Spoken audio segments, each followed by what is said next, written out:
Football's back, and Whole Foods Market has everything you need for a delicious tailgate or watch party. Level up your game day hosting with marinated chicken wings, chicken sausages, hot dogs, and more. Headed to a friend's house? On the way, grab crowd-pleasing snacks from Whole Foods Market, like Late July tortilla chips and Primal Kitchen queso dip. And don't forget the beer. Very important. Just check out that local selection. Elevate game day with Whole Foods Market. Must be 21 plus. Please drink responsibly. Empire.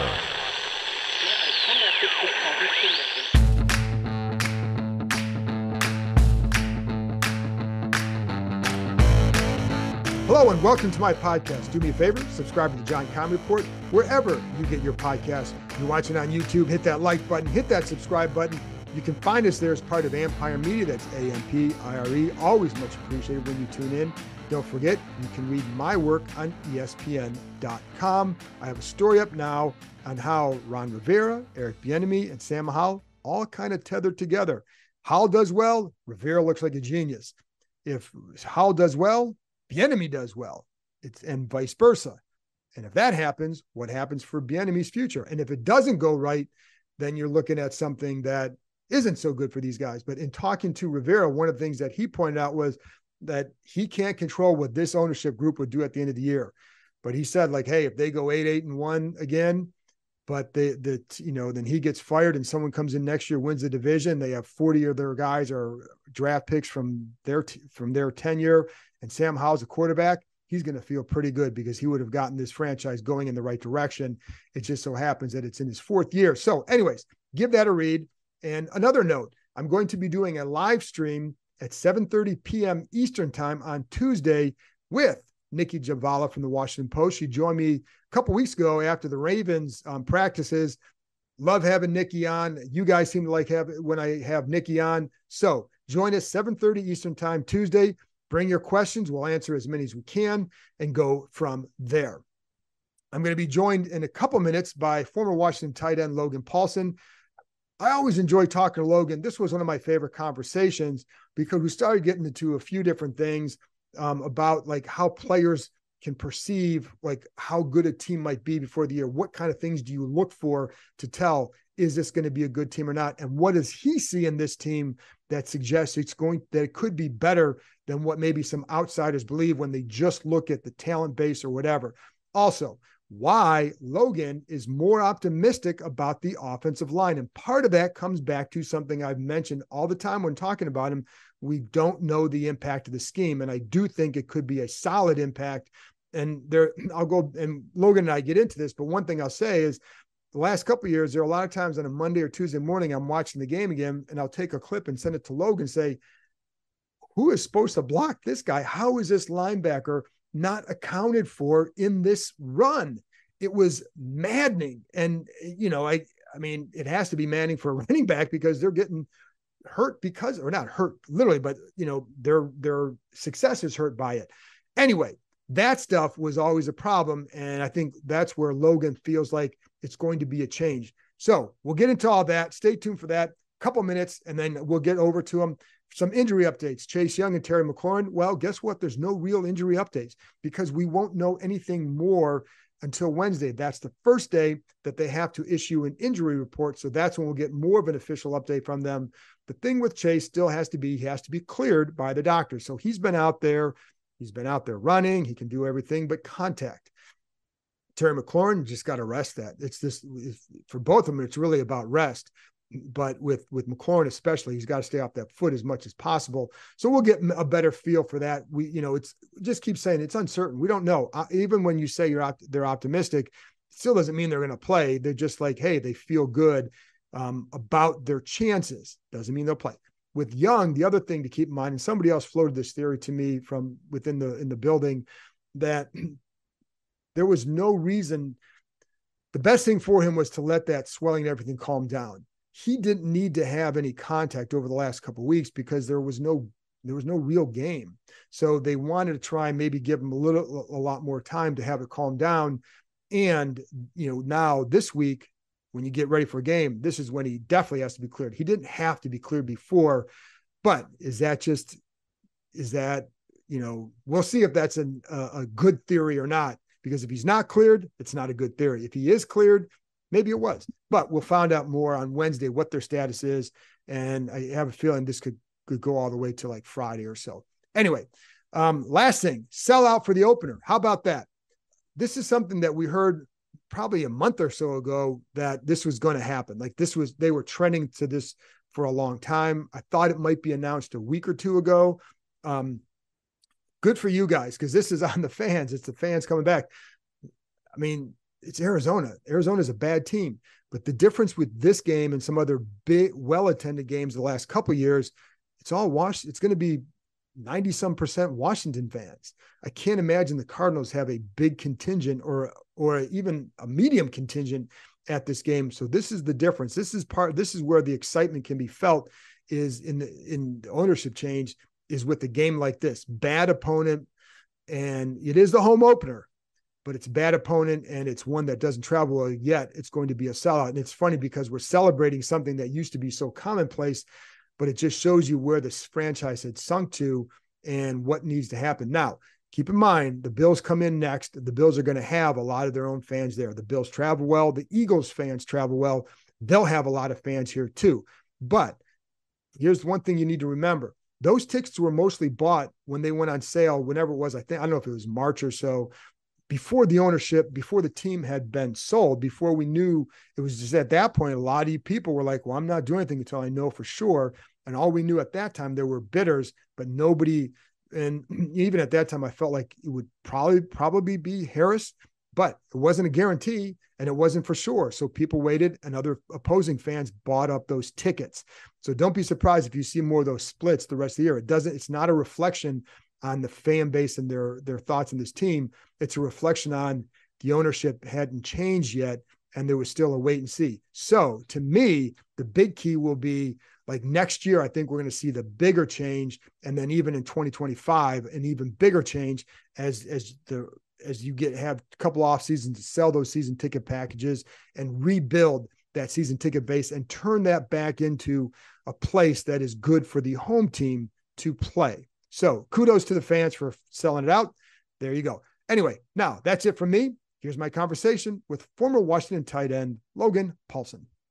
NFL Sunday Ticket is now on YouTube and YouTube TV, which means that you can stay close to your team even if you don't live in their town. Like, maybe you're a Raven who married a Seahawk who got a job in the land of the Falcons.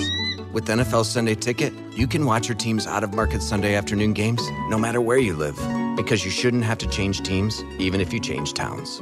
NFL Sunday Ticket, now on YouTube and YouTube TV. Go to youtube.com/presale to get $50 off. Terms and embargoes apply. Offer ends 9/19. No refund. Subscription auto renews. This episode is brought to you by FX's Welcome to Wrexham. Celebrity owners Rob McElhenney and Ryan Reynolds' small-town Welsh football club is fighting for a chance at promotion. These two Hollywood stars lead a team in the midst of history in the making, while dedicated staff and supporters hold on to a dream of returning the team and this working-class town in Wales to glory. FX's Welcome to Wrexham premieres September 12th on FX. Stream on Hulu. College football fans, are you ready for week one? DraftKings Sportsbook is hooking you up with a can't-miss offer to start the season strong. This week, new customers can bet just $5 on college football and score $200 in bonus bets instantly. Anything can happen in college football. Your team could go from unranked to dynasty mode in just a couple of years. Change comes fast. The only thing that's a lock is the great offers from DraftKings Sportsbook. Life's more fun when you're in on the action. Download the DraftKings Sportsbook app now and use code KEIM, K-E-I-M. New customers can score $200 in bonus bets instantly when they bet just $5 on college football. Only on DraftKings Sportsbook with code KEIM. The crown is yours. Gambling problem? Call 1-800-GAMBLER or visit www.1800gambler.net. In New York, call 877-8-HOPE-NY or text HOPE-NY. In Connecticut, help is available for problem gambling. Call 888-789-7777 or visit ccpg.org. Please play responsibly. On behalf of Boot Hill Casino and Resort. 21 plus age varies by jurisdiction. Void in Ontario. See dkng.com/football for eligibility, terms, and responsible gaming resources. Bonus bets expire 7 days after issuance. Eligibility and deposit restrictions apply. All right, Logan, we can finally stop. Well, I guess we got another week of speculation of what's going to happen here. But it's been this, like, as a play, and you've been on both sides of this, and I'm going to get another stuff in a minute of the speculation as a player, listening to speculation, and now in the media speculating. What's it like as a player when you hear like 6 months of speculation about what they might be able to do? I mean, I think as a player, like, you try to, like, it's like when you're in the room, when you're in the building, there's this infinite confidence that you are doing the right thing all the time, that you're progressing in a way that is appropriate, that you are the best team in the NFL. Like, I tell this story every once in a while. So I was here in Washington in 2015. I got cut and I got signed to Chicago like within 24 hours. And the team here in Washington was pretty good that year. The offensive line was good. They had some really good skill position players. And I remember going to Chicago, and the first meeting I was in, after, it was like, not the first meeting, but it was like, we had like a week of practice, and then like the Friday meeting, Coach Fox was like, "Oh, this is a playoff caliber team." And I was like, "No, this isn't." Like, because I had seen what Washington was at the time, and they were so much more talented. They were so much better coached. And I think there is this thing, like, where you're so close to it as a player, you can't see it. And then there's this other thing when you're an analyst, where you're observing it all the time. And you get so involved in it that you lose the perspective of the NFL. And so that's why I hate this kind of speculation season and saying, "Oh," like, people have been asking me all the time, "Is this a playoff caliber team?"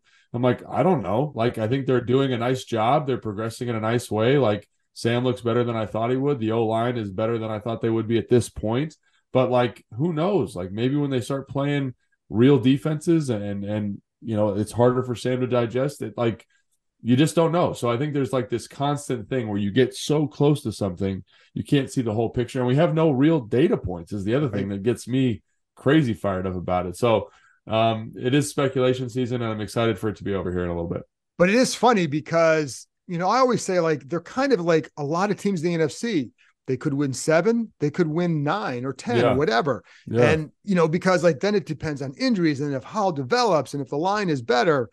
But like they're like a lot of teams, it seems. Yeah, I mean, like, they're like the teams that don't have like the elite quarterbacks, right? Like, there's those quarterbacks that you're like, okay, there's 10 dudes and you're going to win 10 games with those guys, kind of regardless, come hell or high water, if they're healthy. And we're not in that group. I think defensively, there's a lot of stuff to be really excited about. Obviously, the defensive line, the secondary, but ultimately, like, even with the secondary, like, I'm very high on Forbes. I know you're very high on Forbes, and I think there's a lot of reasons to be high on Forbes, but you don't know how it's going to look until he starts playing in some football games. You don't know how that group's actually going to gel until they start playing in football games. And it's the same thing with the offense. Like, there's a lot of reasons to be optimistic, but the thing about it that you brought up is that there are 20 teams in the NFL that fall into that category. There are reasons to be optimistic about stuff, but you don't know how it comes together until you start playing games. And there's this weird psychological element too. Like, let's say you get hot at the right time. Let's say you win the first couple and you start feeling more confident and you start playing above your skis, or, above what you think you should be playing at. And you're a better team just because you believe you should be a better team. So I think there's a lot of that stuff going on. And I'm always really curious, like, with these first couple of games, just like what is real from this training camp offseason evaluation, and what was overhyped or under-evaluated. When you were playing and when you're watching it now, what did you feel like? Because, like, I always like, I love the 2-day things against the Ravens because you can always learn stuff. I think you learn more. Did you feel like maybe you learned more about this team this summer than past years? And what were always the telltale signs for you as a player in camp? That I learned more. So as a player in camp, like, I was terrible at knowing where the roster was at. And it partially because you're so focused on what you have to focus on. You're like, man, like, so-and-so is giving me a hard time in practice. He must be a good player, right? But then you go play a new team and you're like, well, he wasn't that good because this guy's way better. So it's like the sample size is so small. I think this summer, the thing that really stuck out to me was just the detail at the practices. And to me, like, that's at least setting the table for the right stuff. Like, I was talking to somebody the other day, like, sometimes you're not a very talented football team. And EB's talked about this a lot in his pressers, about getting a team that is detail-oriented, competitive, and likes to fight. And I think, like, they've built a roster like that. But if you can do that, even if you're not the most talented team in the world, like, you're going to win some games you should win. And because you've got guys who are going to play 60 minutes of football. And when I look at this team and when I watch practice, that's something that sticks out to me. is offensively, they've built this kind of mindset, this attention to detail that is going to pay dividends, maybe not in the first 5 games, but at some point this season, they're going to be, again, punching up in terms of weight class and beating teams that they probably shouldn't beat, or in games that they weren't traditionally in. And I think that's kind of what I took away from the summer, is I think even though there are still a lot of questions, I think the mindset that he has brought here is something that's very, very special. And hopefully, and I believe in it. I believe in the mindset. So I'm not even saying hopefully. I think it's going to pay dividends this season, and and that's something that I've taken away from the summer. I think mindset matters, and that's the hardest thing. That's a hard thing to quantify, but when you're around it, you can feel it. And there have been previous teams here where I felt like they get off to a start, and I'm like, this team is better than that because of their mindset, because of the way they work. Sure. That you think they're better than that, and usually those teams turn it around because of that. So, when you were a player, could you tell, like, some guys seem to be like, oh, we're a 9-win team, we're this, we're that. Did you ever get that sense of, and you brought up the Bears as an example and the 15 team. Could you, I know you said about individual players, but as a team, could you tell? It's funny, like, I think there were times where you thought you could tell. And then I think a good example is like the 2012 team, right? Like, I think, like, I don't know if I knew we were going to be a good team. I don't think I knew we were going to be what we were that year, which is a very competitive team that, again, was punching above our weight class.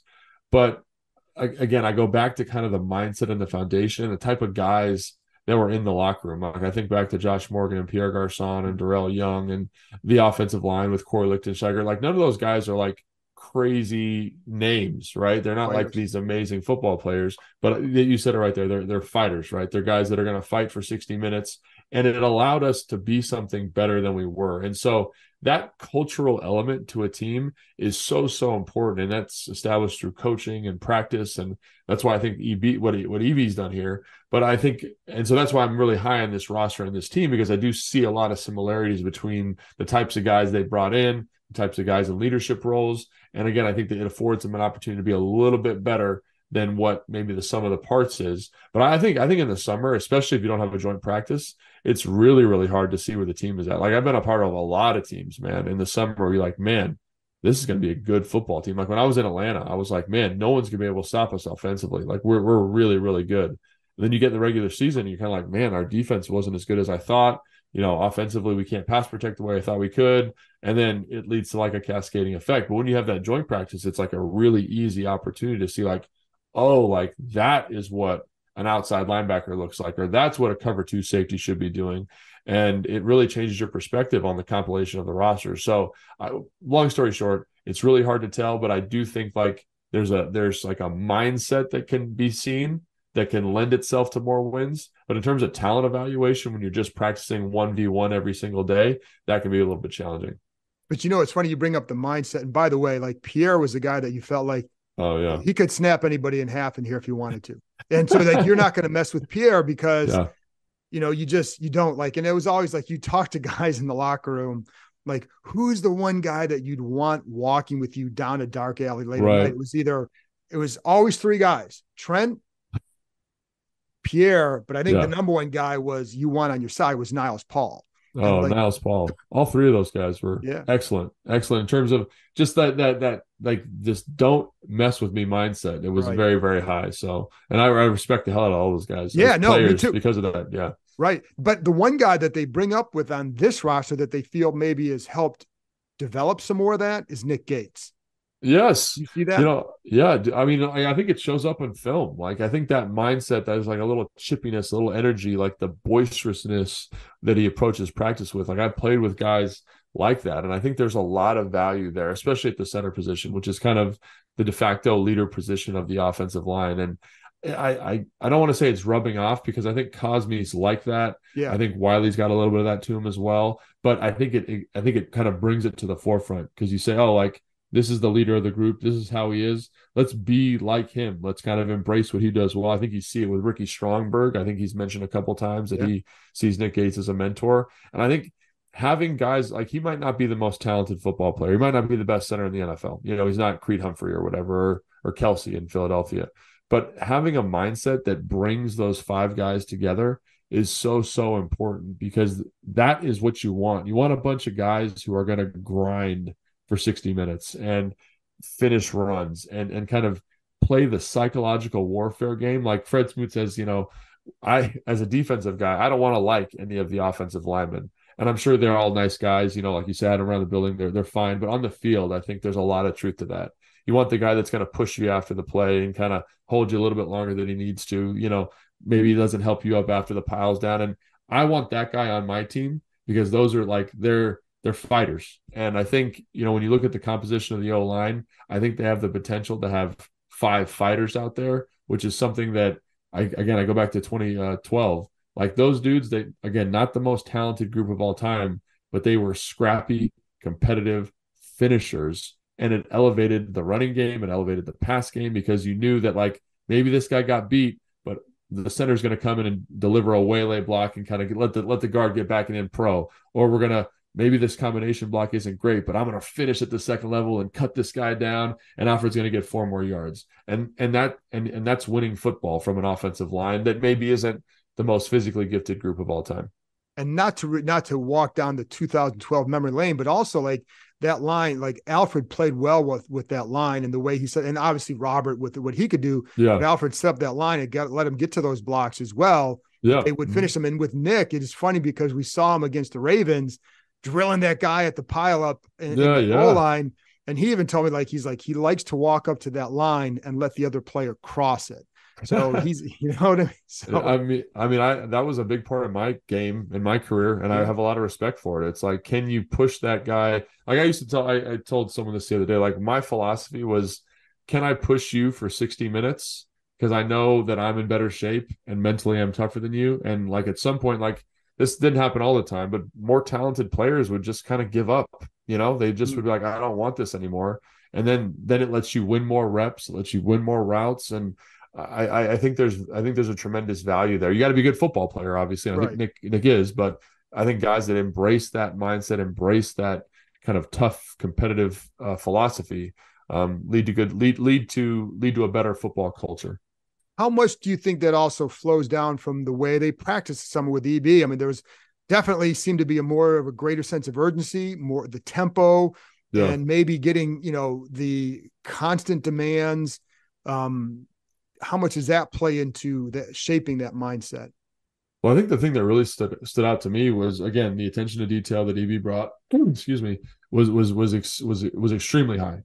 I also think it's important to note that like they didn't do a ton of like O-line specific training this offseason. They were all with Castillo and the O-line coach, and I think Chavello, excuse me, I forgot his name for a second. And they just were able to build a chemistry together, the O-line, that you very rarely see. Like I remember the first day of team run, I've told this story before, like they come together for team run and you're like, what's this going to look like? Because they haven't done any team run this whole season. And it looks great. It looks insanely sharp. Yeah. And I just think one of the things about this practice structure is it allows them to get a ton of reps and work together because they're working at that tempo. And the more reps I get with the guy next to me, the more different variations we can see, the more we can communicate and be like, hey man, versus this tight 3, I'm going to be a little bit thicker. You got to be faster to get your hat across. I'm going to be patient, but you got to help me once you get there. Right. And like those types of conversations, that level of communication is so important. That only comes from reps. And we're talking about the O-line, but that also comes with the receivers. Like, hey, versus this cover 2, I need you to be a little bit flatter. Or, hey, I'm the clear guy. Like, who am I actually clearing out? It lets me see that a whole bunch. And so you mentioned the tempo, you mentioned the attention to detail. I think all of that stuff is paying dividends now, because I think when you watch the preseason, one of the things that comes out to me when I watch it is there was 3 tiers of football of this football team, the first, second, and third team. And they all played detail-oriented, competitive football, and there weren't a lot of mental mistakes. And I think a lot of that stems from the volume of practice they were able to get in over the course of the offseason and through training camp. And, it's funny because that's one thing when I'm talking about Nick Gates, and I've talked about on here, and just like getting used to how does a guy handle a double team and when can you leave this guy? When do you know this guy has this and I can now get to the linebacker, et cetera? And that all comes through ups. And that's why when you look at this line, that it's really, we can all look and say, oh, they've got to be better. We all know that. But it's hard to fully accurately gauge just based on the names what they might do, because we don't know how they're going to look together. I think the run game looked fairly solid, but also the scheme, et cetera, how that plays out for this group as well and how it helps them.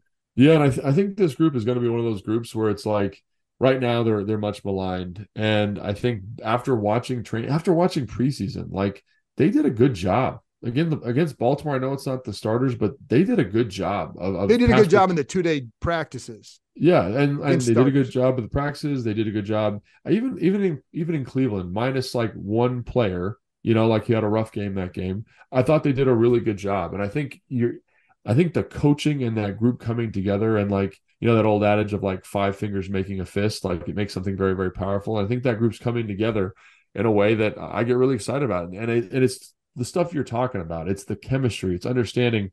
Hey, I know Cosme knows when Wiley needs help in pass pro. I know I can sit on this B block and we can really drive this guy out of here because Cosme's fast enough to get to the second level late. Like that stuff is going to pay dividends. And again, I don't think they're necessarily, and this is not a knock on anybody on the team. I don't think they're like talented enough to be like a top 5 group in the NFL, but I think they could be like legitimately like a top 15 group. And I think that would be good. That's enough to win football games. And I think when you look at the analytics stuff regarding O-line play, like average O-line play is good enough to win football games, especially if you have good skill guys, good defenses, right? And I think that's the environment that they built here. And so like, I've been very critical of how they've constructed the offensive line, but I also think I see the value of what they've done now is they've found guys that kind of fit together. Wiley and Cosme are good buddies, and Gates kind of brings that mental toughness.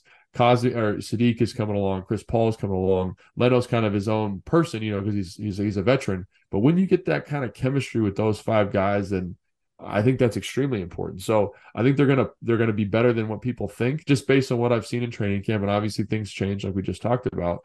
But I'm relatively optimistic about that group because I think and Juan and Travell deserve a ton of credit because they've helped create an environment where those personalities can come together. If they become an average line, if they're around that middle area, this team should be highly competitive. I think so too, and that's why coming out of preseason, like everyone says, oh, Sam had a really good preseason. I think the O-line showed us more. They showed us more than what I was expecting. I thought it was going to be a little bit of a fire sale, in passing situations, obvious passing situations. I think EB did an excellent job of again calling a game that helps those guys, that puts them in good situations. That's part of it. But also like the techniques were sound, right? The positioning was sound, understanding where the help is, understanding the rules. Like that was something in watching games last year that was really, really tough. Is sometimes it was like the chemistry just wasn't there with that group in a way that led to like a crisp product. And so when I watch now, I'm like, this feels different. And again, it's preseason, it's training camp. I'm going to steal something from Craig, my co-host on the Take Craig Command Hoffman, podcast. Take Command podcast, also on 980. The team. I mean, he's everywhere, right? He's everywhere. But he says like they passed the test that was given them, and I totally agree that they passed the test. Point. And so like as of right now, obviously things can change and the test is going to get harder. But I think they checked all good technique, good finish, good understanding of the concepts and the philosophy offensively, and that is encouraging to me. And I will say this too. This is also, your comments are also based on watching them in practices as well. It's not just a couple preseason games, because I think, obviously anybody with a TV can see what they did there. If you want to study it, it's also based on that. But, and so I think it'll be, to me, that's the biggest key of the season is, can they do that? That's the question. I mean, that's the $1 million question. And that's why this offense is so interesting to talk about, because that's the $1 million question. Again, I'm more optimistic that that's going to happen, that's going to be something. I think between 20 and 13 is very reasonable for this group in terms of goal and expectation. Obviously 20, it's going to lead to a different outcome than 13, but I think that's a very reasonable position based on what I've seen. And then where's Sam Howell at? I think he's shown a lot, much like the O-line, showed a lot of improvement from a technical standpoint, showed a lot of improvement from a mindset and mentality standpoint.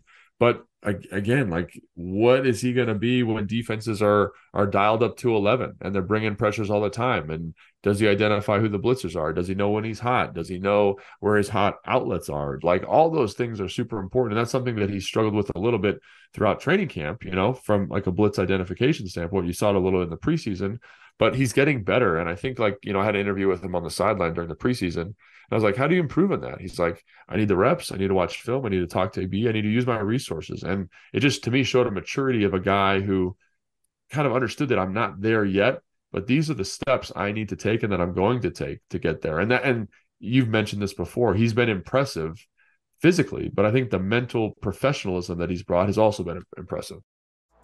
Hey, Spotifyers, click or tap the banner to listen to Rap Caviar, the freshest 50 hip-hop songs on the rawest playlist ever. Brought to you by our friends at Stars and the new season of Power Book 4, Force. Watch now, only on Stars and the Stars app.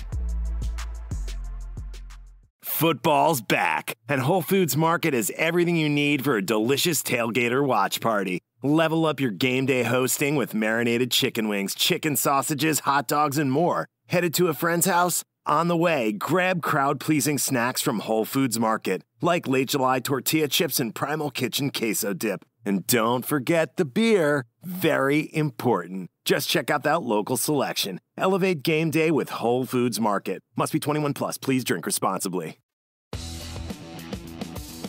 When I tell people I think he can be a good quarterback, it's because of those traits, not just what we see physically. Because I've seen plenty of guys who are like, okay, physically he can do this. Behind the scenes, he's not doing that. Right. And it's behind the scenes was what makes, to me, gives quarterbacks long-term staying power. Yeah, and I think, again, we've been talking about 2012, so let's keep it rolling. But like, with Robert, for example, like going from 12 to 13, like there were some things, and again, he's a young player. He doesn't have everything figured out. I'm not being critical of Robert, but like there were some things about his approach that made his growth more challenging. And I think when you talk to Sam, that those issues aren't there. Like the ability to say, oh, be a little bit more self-reflective, be a little bit saying like, how do I fix this issue? Like if I'm having a hard time reading this coverage, like how do I get better at it? And again, like when you're irrespective of position, the guys that have a growth mindset, that are self-reflective and say, I need to be better about XYZ and I can get myself better at XYZ, are the guys that I think are really, really good pros, and they stick around for a long time. And that, like I tell young kids this all the time when they ask me, like, why would you able to play for 10 years in the league? And it's like, I didn't count on anybody else to get me better. It was it wasn't the coach's job to get me better. It was my job. And so Correct. That kind of comment from Sam makes me think, okay, he kind of understands that on some level, and he's still young, but I think that bodes well. And it's funny because people always think that it's a coach's job to get it. Like the player has to be able to get them there themselves too. Like if absolutely, coaches, I always say coaches aren't miracle workers. And right. So if you don't have, and it's funny because when you talked about the mindset, I have a book it's called Mindset, and it's all about growth mindset, right? Yeah. Growth. And so when you have that, not that you can't succeed another way, but the growth mindset, to me, is a big key. And that I agree with on Sam. And one of the things that I think I really like about him, it's why he could go to Carolina and succeed as a true freshman, right, is because he's more mature than his years. And, the mindset too, I think also comes from when he was in high school. He played safety, he played linebacker. So he was like, he's a player more than he is a quarterback. And I think that makes a difference too. Yeah. And I think having that experience at North Carolina is super important, because it's one of those things where it's like, he's done this before. He's played against a high level of competition very early in his career. He kind of has a roadmap.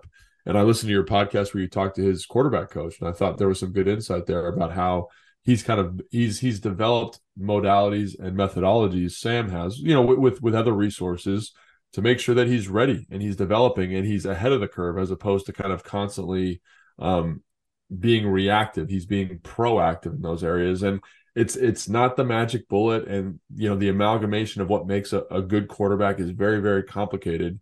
But I look at him and I say, like, he's got some of these kind of intangible qualities that I've been like. Matt Ryan does that. Deshaun Watson, say what you want about him, he does that. And removing the off-field stuff from that comparison, like those are the guys that you say, like Jimmy Garoppolo, there's an understanding of professionalism, a confidence that he seems to have. And it's got to come together on the field. And we haven't seen that yet, really, truly. Right. But I think if you're betting on something, those are things you like to see. And the other part is too, I don't want to discount the role of a coach. I'm not saying, I wasn't meaning that before. I just think that it has to start with the player and what they do. And then a good coach can enhance that, enhance their skills, put them in the right spot, et cetera. So I don't want to discount it, but I always do believe it starts with the person themselves. And, and then you go from there. So what about like, when you look at it as a player, when do you know like things are coming together? Like you have a new coordinator, new quarterback, new starters on the line. When do you know it starts to come together? What things do you look for, and how long might this take? I mean, I think as a player, it's the same thing that you look for as an analyst in large part, or that I look for as an analyst. And it's, and there's this thing, I coach high school football, and I just had a conversation with a guy who's coached high school football for like 30 years this morning. And one of the things he said was that there's a momentum and a confidence to a high school game that doesn't exist in the pros. And I would kind of back off of that. And I'd say it's the same. There's a confidence and a momentum, but it applies to the off season, I would say. So if you're going through an off season, you're like, man, like the defense is really getting after us every single day.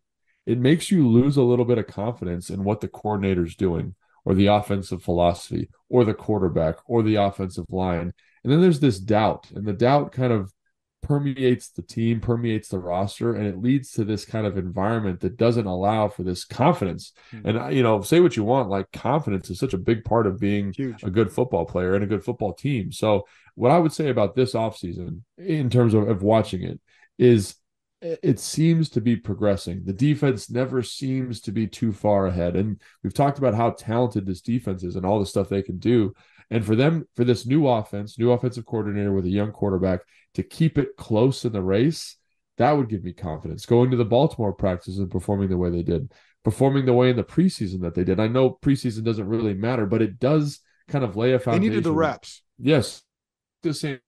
Talk to Fred. They always say, like, I wanted to come out of preseason personally having made a couple plays and played well. And I was the same way. My role in terms of preseason in relation to this preseason was way different than them. But I wanted to come out being like, my hands are good, my feet are good, I'm moving guys off the ball, I'm being physical in the run game, I'm catching the ball when they're throwing it to me.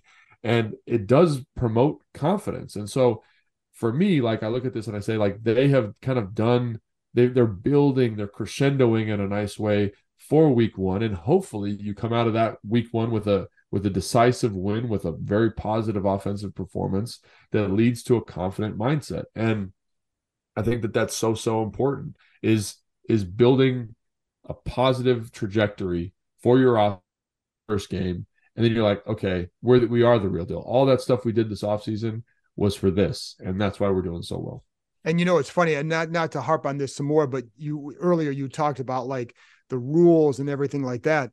I know that was a sticking point for you last year with the line, is that sometimes you couldn't figure out what they were doing. Whereas this year you seem to have an idea of what they're trying to do or what they're supposed to do on a play. It just seems much more clear, like last year there was runs where it's like, okay, you're bringing this jet sweep, you're bringing a guy back into the box, but we're not going to target this new defender in the box. That, when you watch LA, who's the king of jet sweeps with Sean, like they do that all the time. They're targeting the first guy in the box and they're booking the guy away from the run. Here, that wasn't always the case. Or sometimes you'd be not motioning and you'd be taking a targeted run to the guy over the slot, and then you're leaving two unblocked players in the box. And it just made it very, very challenging for the running backs to be successful. It makes it challenging for the offensive line to be good on combinations. And here you can see that there is a confidence and a precision to that run game that is very, very different. And to me, it's the confidence from the offensive linemen of knowing where they need to go and having good and effective run angles for the offensive line to put them in positions to be successful. So I think all that stuff is super exciting for me. Just again, I go back to that level of detail. I've said that 100 times on this podcast, but detailed routes, detailed footwork for the quarterback, and detailed blocking assignments like that just, it's not the answer. It's not the end all be all, but it is a huge factor in good football. And seeing that is important. Listen, it could be the difference between, like, if they had bet, maybe if you're more detailed last year, you're 9-7-1. 100%, dude. I mean, 100%. and now you're in the playoffs and everybody's looking at this differently. Yes. Is there a player that you're, whether offense or defense, that you're not among the stars, but someone that you're really looking forward to seeing? Yeah, I mean, when you cover the team, you kind of build like a little fan club for every single player, and I think that's one of the fun things about being an analyst for one team is you get to really know everybody. Obviously, I mean, I think, maybe I don't know if this is in line with your question, but like Antonio Gibson is a guy like I really want to see be utilized in space. Cole Turner, like what he showed in preseason, can he continue to build on that? Can they kind of cultivate this tight end room in a way? Curtis Hodges is a guy that I'm really curious to see his development. Is he going to start a whole bunch of games this year? No. But does he develop? Can we get a guy who can maximize that athletic frame and be a good football player? That's what I'm curious about. Defensively, I mean, I want to see what Jamin Davis can do. I really do. I think he's put himself in a position for a big year.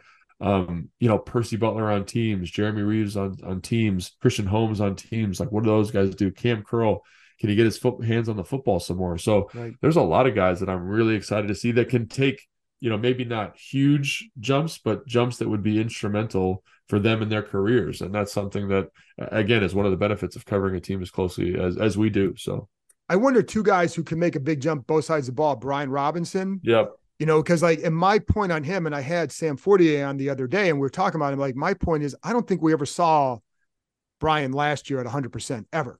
And, and he looked really sharp this summer. And then Benjamin St. Just on the other side. Oh, absolutely. And you talk about confidence, like he talked about that too, and just how much he's playing with it and the difference it can make in making a play or just breaking up a play. 100%, man. And those are two guys that I'm ecstatic to see. B-Rob, I didn't mention him because he's like the true starter.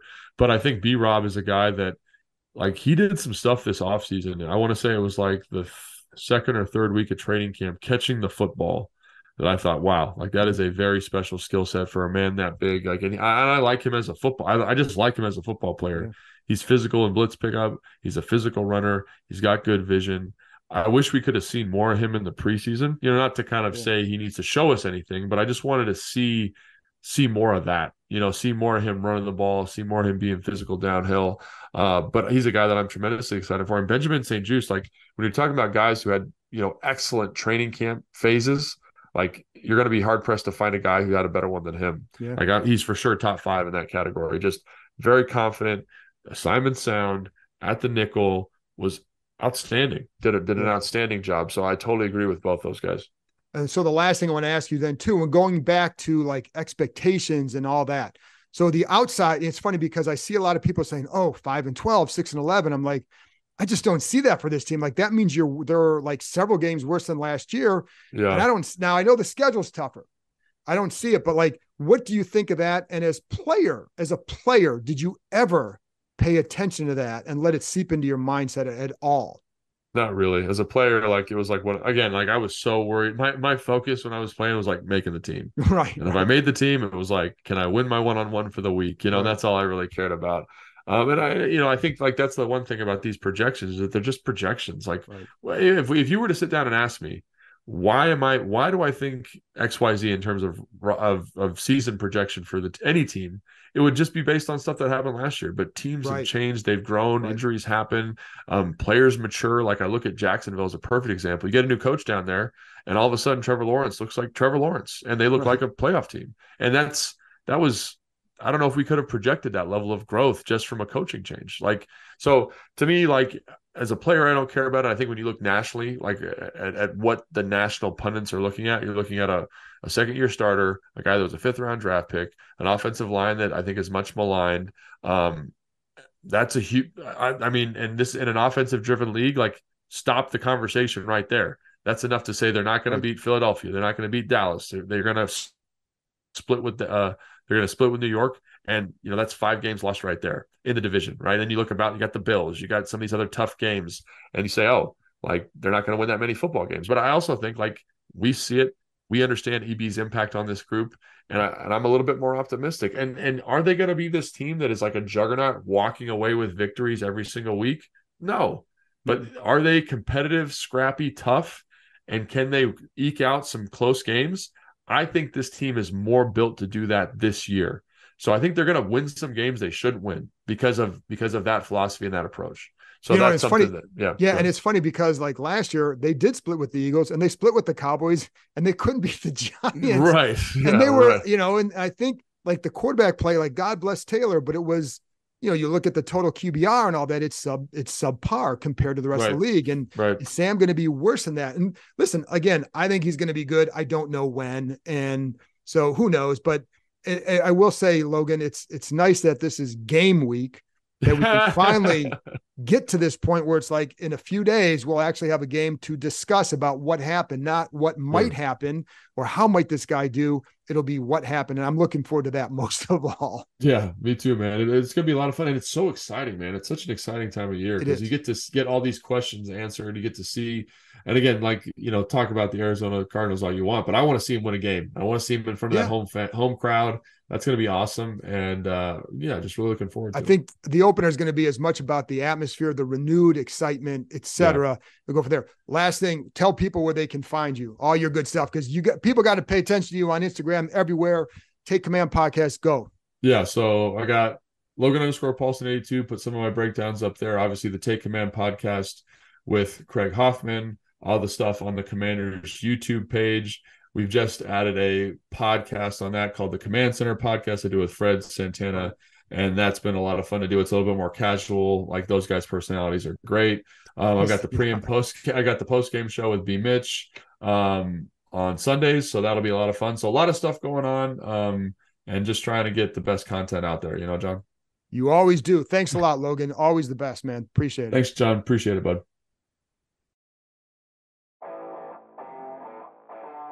That's it for this episode. Thanks to Logan for joining me, and thank you, as always, for tuning in. I'll be back on Tuesday night, 7:30 Eastern Time, with Nikki Javala of the Washington Post, as we have a live stream on YouTube. Join us there, 7:30 Eastern Time. Bring your questions. Talk to you next time.